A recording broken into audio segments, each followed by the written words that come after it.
Well, hello, free people of the Rocky Mountain region, and welcome to this Free State Colorado interview. Today, I'm joined by Hannah Goodman, former chairwoman of the Libertarian Party of Colorado. And Hannah made headlines recently when she publicly announced she was joining the Democratic Party of Colorado. Well, Hannah, I hope you're well, and thank you for joining me today. Yes, I'm doing great. I'm doing great. Boy, what a past 72 hours I've had. Well, Hannah, we've known each other for years now, fighting for liberty in Colorado, doing what we can to help create a free state. And I know you truly believe in libertarian principles and philosophy. And that's why I think it was surprising for so many people to see you join the Democratic Party. So, Hannah, why did you join the Democratic Party of Colorado? I've been on this podcast multiple times. We've dove real deep into my background. I had come from a strong Democratic family, not progressive, right? But that old school, like RFK style, even older than that Democrat. They call them Blue Dog Democrats, Truman Democrats. That party used to look a lot different than it does today. And part of the reason that I joined was to uphold that family legacy and see what I can do, right? The other part of that is I just don't feel like I can do a whole lot in the Republican Party, right? They're doing their thing, they're in the middle of their fight. You know, I'm in a deep red county. My leadership's locked up. What am I as a single individual in this movement going to do for the Republican Party? I could be another vote, I guess, but I'm not in a tight district, so it really doesn't matter what my party registration says. So I got really out of the box creative thinking, what do we all come together and really dislike in the liberty community? Well, progressivism. Who's pushing the progressive narrative at this point and dominating, making a monopoly of that? And Colorado politics as a whole? The Democratic Party. What if we could meet them where they are and help influence the direction that they go? Because I'm dissatisfied, along with a lot of independents who are probably former Democrats. There's a lot of people in the Democratic Party that are voters that are not super key on all these crazy bills that we see passed every year in the legislature. What if we could unite and push them back into that old style of Democrat, or at least push them in that direction, right? Are we getting perfection? Probably not. Could we get progress? I think we actually could. And one thing that I've noticed going up to the legislative session at the Capitol is there's like almost no bipartisanship. It's rare. They can get behind sometimes energy, like we saw the nuclear bill, and sometimes agriculture, like we have seen this past session. There was a few, but what if we could get more bipartisanship? We could get more voters represented. We could get actually, hilariously enough, more democracy uh, by representing people and having their voices heard rather than just being railroaded. So I'm really excited about this experiment, this great experiment to push progressives more conservative. And maybe we push the GOP a little more progressive in that we could innovate there. Not necessarily progressivist to like we think of it, but maybe we could push the GOP to be a little more innovative. That would be pretty cool. Yeah, and I can totally agree with you. The fact that our Democratic Party of Colorado, especially the state legislators, have gone crazy. They've gone off the rails so far left. I mean, we see the worst, most egregious violations of our Second Amendment rights. We've seen attempts to repeal our Taxpayers' Bill of Rights, TABOR, which is widely popular among all political parties and unaffiliated voters, especially. And we've just seen, the craziness with violating parental rights, trying to say it's illegal to call somebody by a different gender or something like that. So a lot of people, I think, are leaving the Democratic Party who see it going too crazy, too far the other way.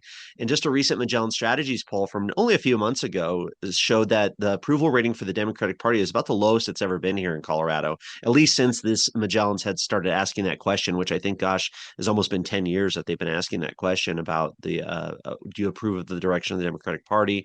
And yeah, it's low, and it's as low as the Republican Party support is really ultimately from a polling perspective.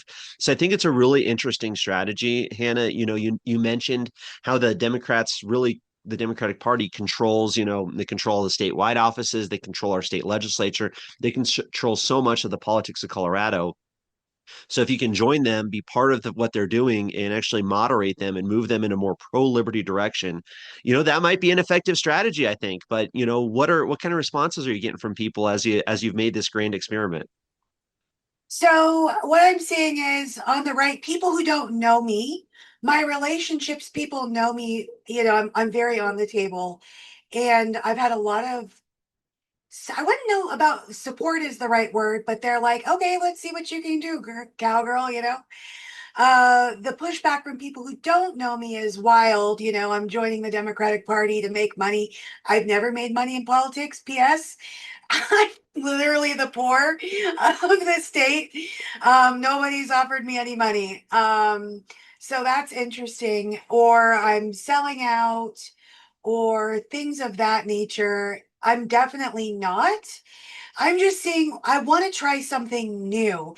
Now, on the left, the only pushback I've seen is Alan Franklin, who wanted to issue his own pledge. But I'm like, hey, buddy, this is a big tent party. I don't know what to tell you. Supposedly, that's what you guys say. So there's that. Jared Polis endorsed me and welcomed me to the party. We've had some conversations in the DMs. The chair of the Democratic Party reached out as through Twitter DMs, and also the executive director. I'm scheduled to meet with them at the end of November, and I think that they're wanting to listen to the ideas that I could potentially bring to the table because like you say, they're unfavorable. And also progressive, and they talk about we're coming for rural Colorado. Well, not with your progressive crazy shit. No, you're not. Like, no, you're not. Do you want to do that? Because if you want to do that, I can help you do that. How can I help you do that? By bringing a little more common sense in. You need to get back to helping the little guy.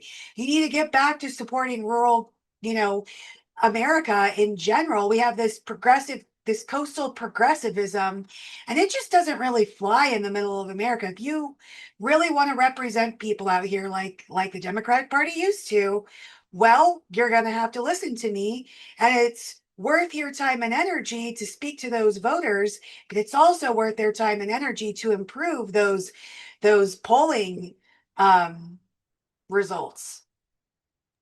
Yeah, those are all good points. And I think also, I can't help but think about the split in the Democratic Party, right? A lot of people maybe who don't pay attention to Colorado politics don't understand how divisive the Democratic Party is within its own self right now. We talked about the approval rating for the general public, but just last year we saw Main Street, Colorado, funded by all these moderate Democrats who primaried Elizabeth Epps and Timmy Hernandez, two of the most extreme far left legislators serving in our state government. And that's other Democrats kicking them out.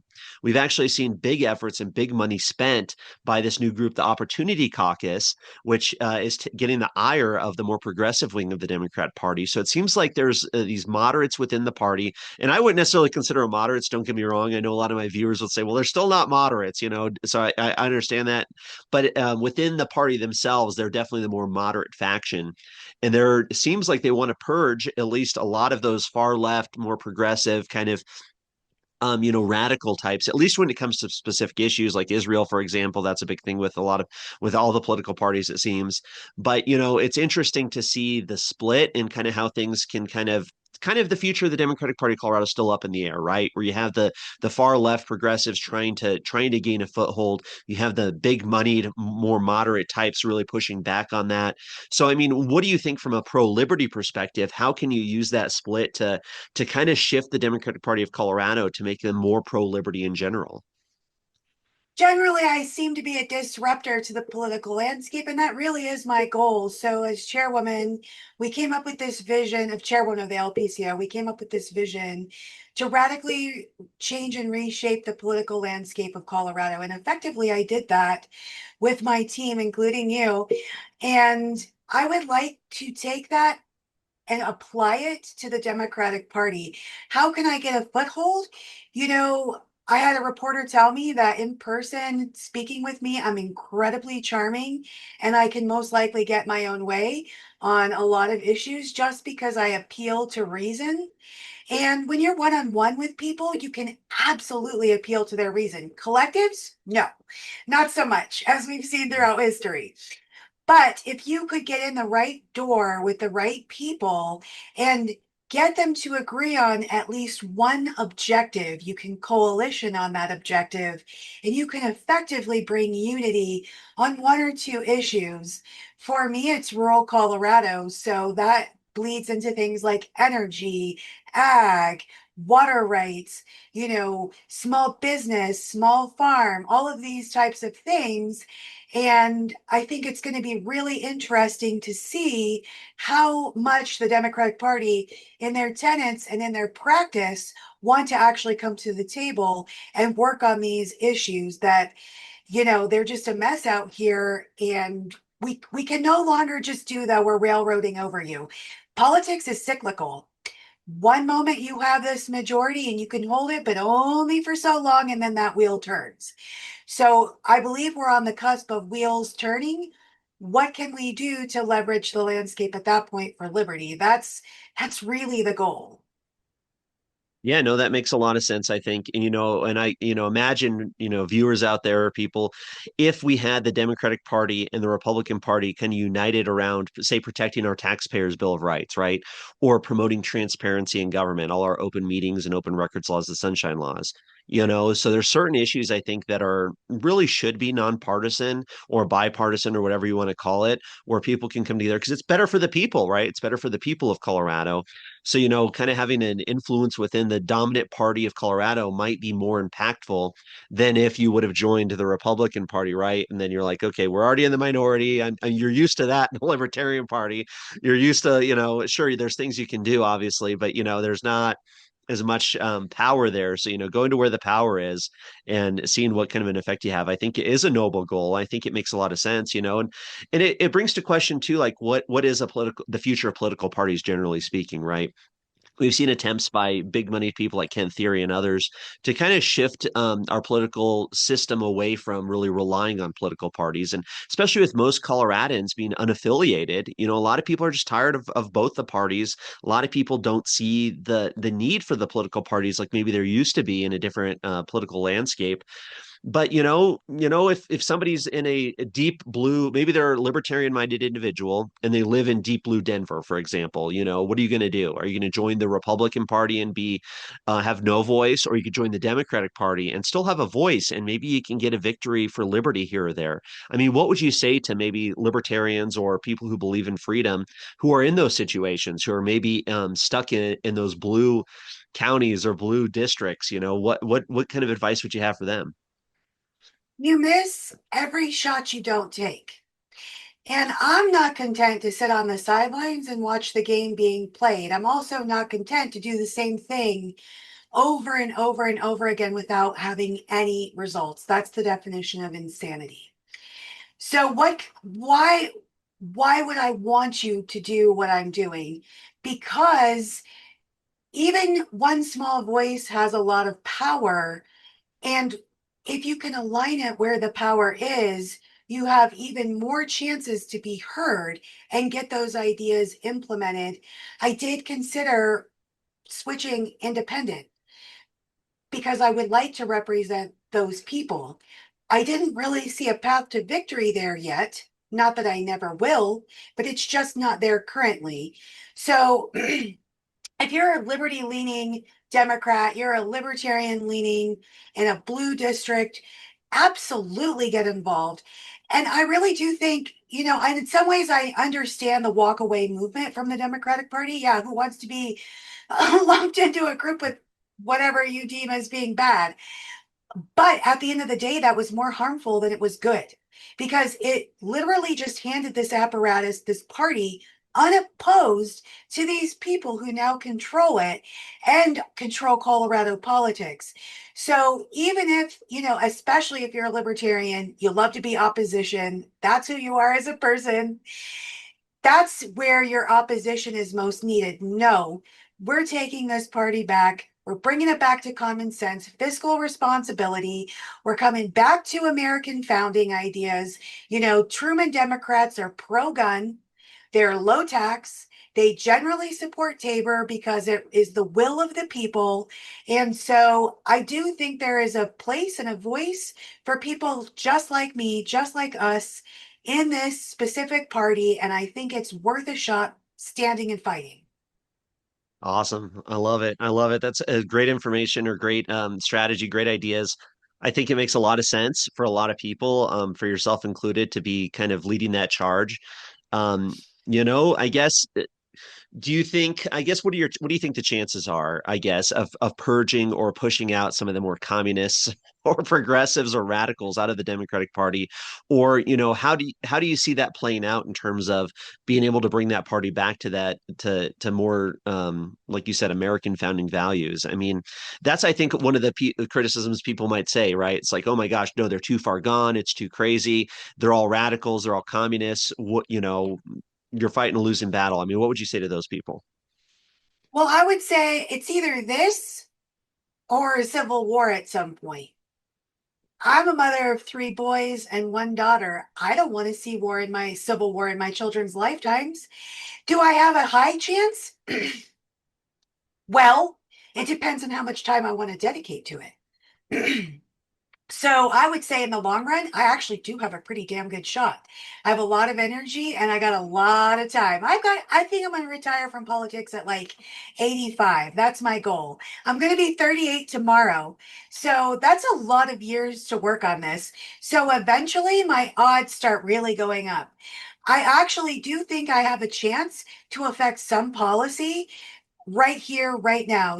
I've been talking with Trisha Calvaries, who is an outsider in the Democratic Party, leans more blue dog Democrat, more Truman style than most other people. That's why she was unfavorable in the CD4 primary. She retweeted Massey. I've been talking with her for less than 2 days, and she's already retweeting Massey. And one of her big issues, especially for this district, is country of origin labeling on meat. That's a big liberty thing. We should know where our food comes from so we can make the choice we want, right? Not only that, but I see this morning that the Colorado House Dems tweet a post about their bipartisanship on agriculture bills, right? I love it.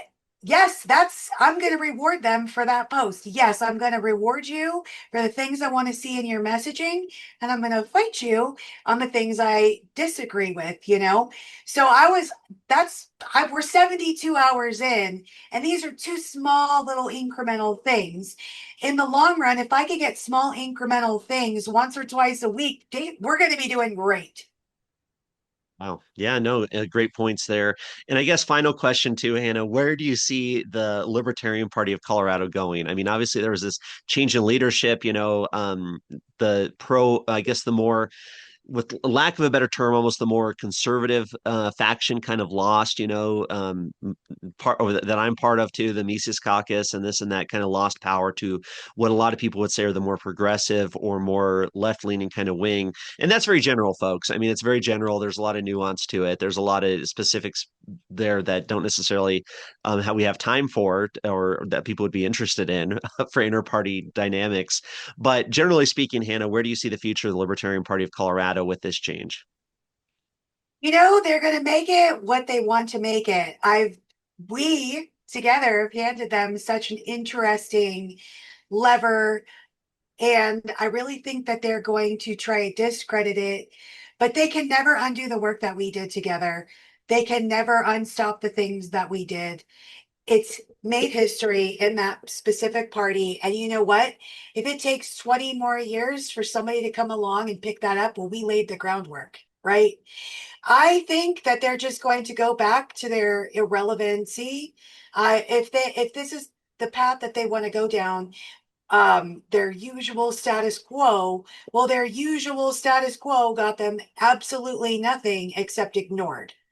And none of their ideas got pushed into the mainstream. So I personally think, that would be the direction they go. Now we have till April. April will be a six-board person change up, and that could change. So there's always a comeback play. But I'm just not satisfied with doing the same old thing over and over. These people seem to be, and that's fine, good on them. Then that's what you're going to make of the Libertarian Party. All I know is I'm thankful for the stepping stone that that party was. I'm super glad to be steeped in those ideas and principles and be able to take those and run with them and really try to push that Overton window in another way, in a new way, in an unusual way, and create more unprecedented wins for liberty. Awesome. Well, Hannah, I do have to applaud you too for not giving up, right? For not stepping back, because I think most people I've met over the years would have, right? You lose at convention, you lose, and people who lose their campaigns, people who are like so discouraged, say, "I'm done with politics. I'm never going to do this again," and then you never see them again. And that's part of the reason why I think we haven't made as much progress towards liberty over the years, is because people, as soon as they get knocked down once, they're gone instead of getting back up and keep fighting and fighting. So, I love it. I love the idea that you have this innovative strategy to try something new, that you're not going to stop, you're not going to give up, and you're going to keep the fight going. So I do applaud you for that. And I think that should hopefully be an inspiration for people. If you lose your race, folks, if you lose your position, whatever happens, keep fighting. Don't give up, because that's the way we're going to win, right? We can't just back down the first moment we take a punch. So, Hannah, give you the final words here. If you think about it, I'm going to have a lot of losses between now and by the time I'm 85. So you got to just take them on the chin.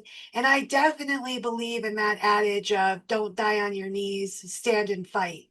So I think it's really, really important for people to look around their own situation, their own landscape, figure out where they fit in, where they can make a huge difference, or even just a small, tiny incremental difference.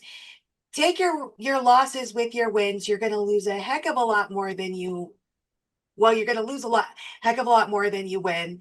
I know, I get into fist fights and things like that. And anyone that tells you, "Oh, I'll win all these fist fights," and they don't tell you about their losses, they're full of it. No, you win, you lose a whole lot more than you win, and you take those wins and you use them to fuel you through those losses. So don't give up.